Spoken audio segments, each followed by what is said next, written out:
all student and all here in my channel to person। तो सर्वप्रथम आज रमजान के पवित्र महीने के अंतिम जुमा अलविदा पर आप सभी को हार्दिक शुभकामनाएं के साथ आप हर्षोल्लास के साथ गंगा जमुना के सरजमी को रखते हुए आप हर्षोल्लास के साथ ईद की खुशियां मनाएंगे। यही मेरी ईश्वर और अल्लाह से भगवान से प्रार्थना है कि हर जगह भाईचारे का सौहार्द बनाए रखें और इस तरह से हम आपको मोटिवेशनल वाक्य भी देंगे।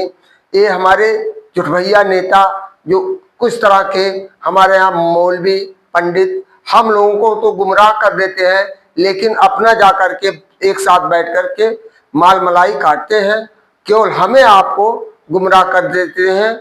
लेकिन ये समझदारी हमें आपको भी रखनी चाहिए। जब तक हम अपनी समझदारी को कायम नहीं रखेंगे तब तक हमारा भाईचारा का बंधुत्व कायम नहीं होगा, क्योंकि उनका काम है लड़ाना को, कि उन्हें वोट से मतलब है। तो हमें इन सब चीज़ों पर ना ध्यान दे करके हमें अपने इतिहास को पे ना जाकर हमें आगे की तरफ बढ़ना चाहिए। जिसने आगे के लिए भविष्य का सोचा वही अपने जीवन में आगे बढ़ सकता है। इस तरह मोटिवेशनल वाक्य हम आपको दे रहे हैं।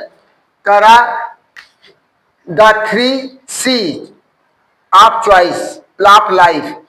पहला सी है चॉइसेस, दूसरा सी चांसेस चेंजेस और तीसरा सी है चांस।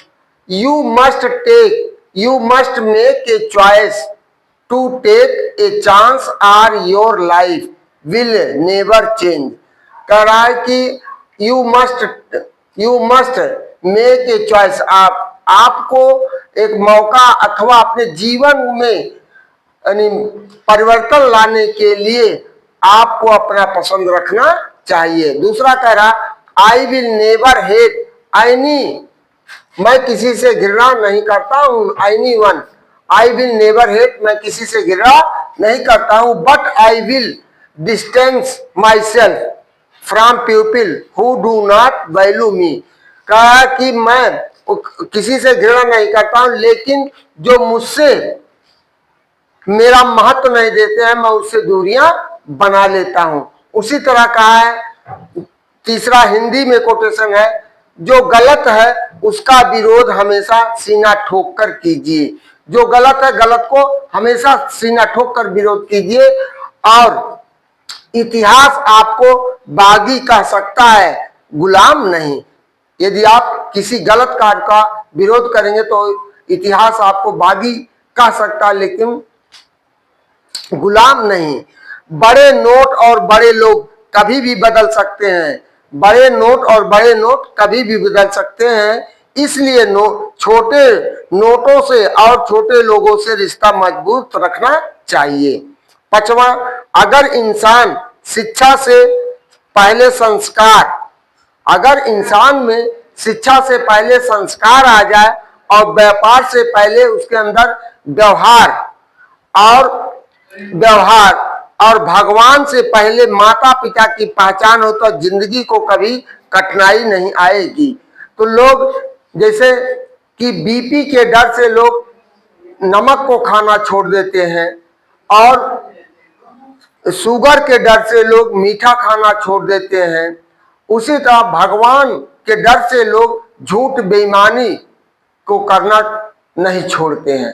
तो जिस तरह से अपने जीवन के संरक्षण के लिए आप उन चीजों को छोड़ सकते हैं, उसी तरह अपने संस्कार अपने ईमान को बनाए रखने के लिए आपको भी इन सब चीजों से दूर रखना चाहिए। तो इसी पर थोड़ा सा हम पश्चिमी सभ्यता की एक हमारा है गीत। थोड़ी सी अंग्रेजी पढ़ ली गुब्बारे से फूल गए, थोड़ी सी अंग्रेजी पढ़ ली गुब्बारे से भूल गए, थोड़ी सी अंग्रेजी पढ़ ली गुब्बारे से फूल गए। ताता दादा दादी चाचा चाची संबोधन ही भूल गए, थोड़ी सी अंग्रेजी पढ़ ली गुब्बारे से फूल गए।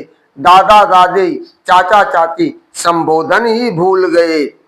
माँ के आंचल के साथ में जीवन सारा बिताया, माँ के आंचल में सारा जीवन बिताया, पिता के कंधों से रखकर जीवन अपना सहारा, पर उसको ठुकराकर सब अपने पर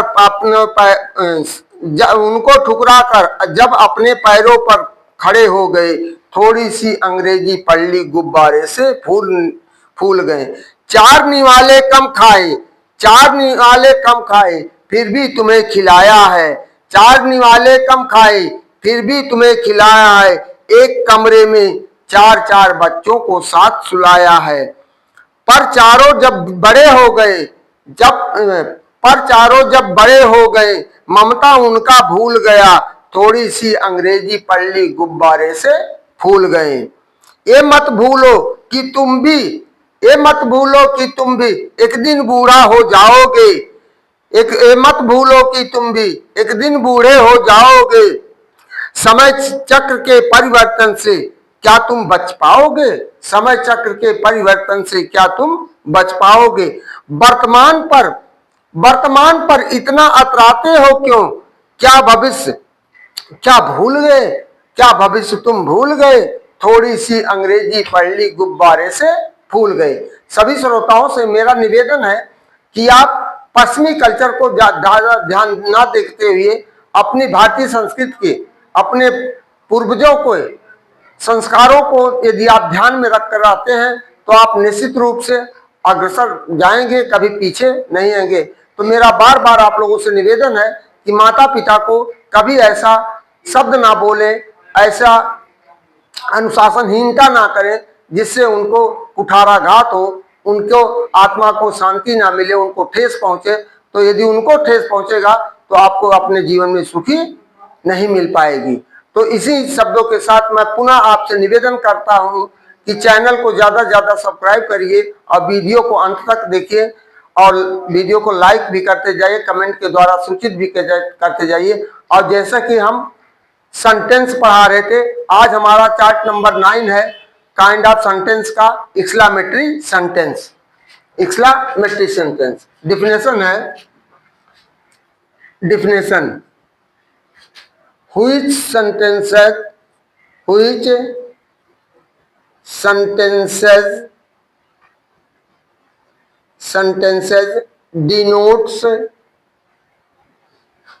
denotes suddenly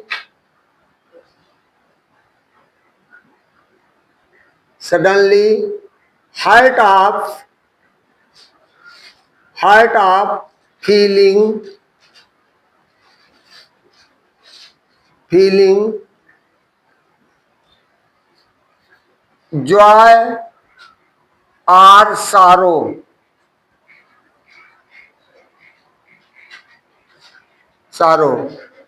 is called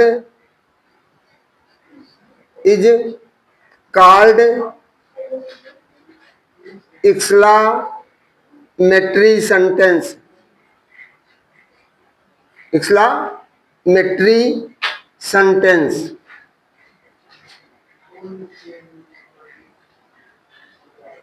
यानी जिन वाक्यों के द्वारा अचानक हृदय का दुख और सुख की अनुभूति होती है उसे हम विस्मय बोधक वाक्य कहते हैं।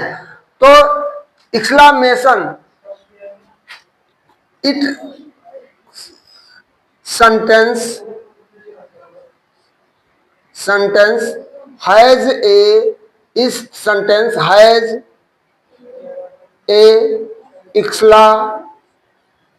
exclamation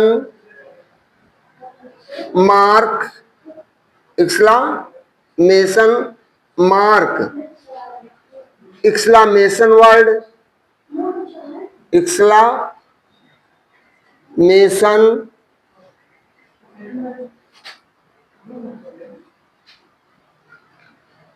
after or end of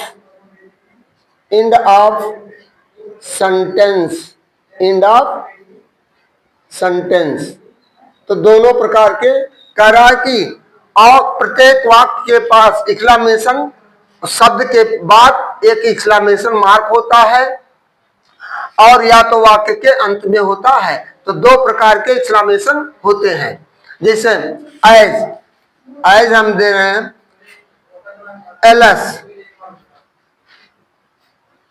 LS, अब एक्सक्लेमेशन लग गया। I have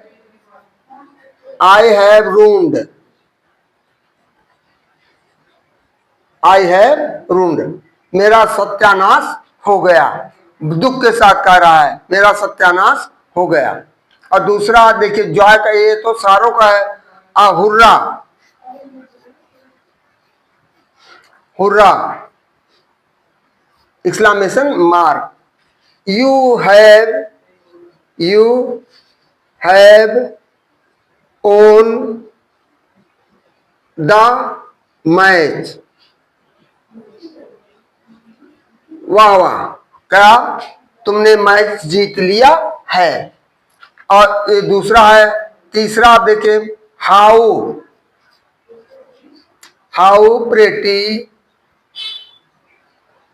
pretty bird is, कितनी सुंदर चिड़िया है।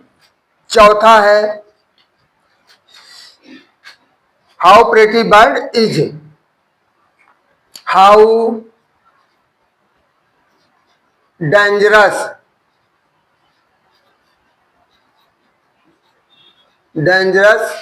स्नेक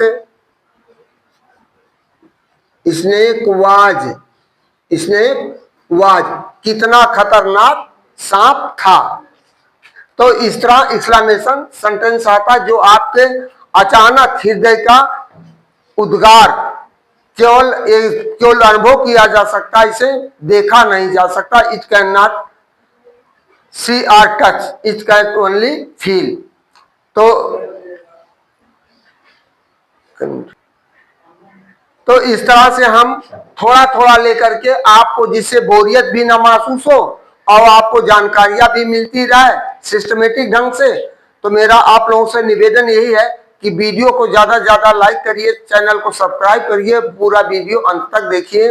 और पुनः मैं इस जुमा अलविदा के, रमजान के पवित्र महीने के जुमा अलविदा पर आप सभी भाइयों को हार्दिक शुभकामनाओं के साथ इसी पर अपने बारी पर विराम देते हुए आपको जुमा अलविदा। थैंक यू, धन्यवाद, गुड इवनिंग।